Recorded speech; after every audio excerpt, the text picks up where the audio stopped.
άκρη του σπιτιού γυρίζω και σε ψάχνω. Σε κάθε γωνιά το άρωμά σου κρατώ. Μα εσύ ταξίδεψες εκεί που πάνε οι άγγελοι, κι εγώ στη γη σου μιλάω, σ' ακούω, σ' αγαπώ.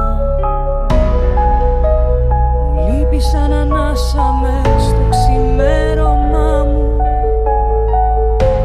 σαν ήλιος που δεν βγήκε πια ποτέ ξανά. Κι όμως σε νιώθω πάντα εδώ κοντά μου,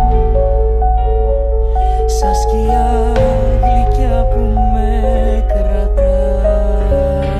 Και νιώθω το χέρι σου στα μαλλιά μου να γλιστράει, σαν χάδι απ' τον ουρανό να με ξυπνά. Κι η καρδιά μου κάθε βράδυ σε φωνάζει, γιατί χωρίς εσένα όλα είναι μισά.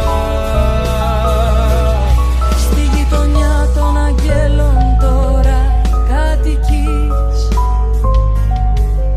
μα ξέρω πως δεν μ' άφησες ποτέ μονάχη, γιατί η αγάπη μας δεν πέθανε στιγμή.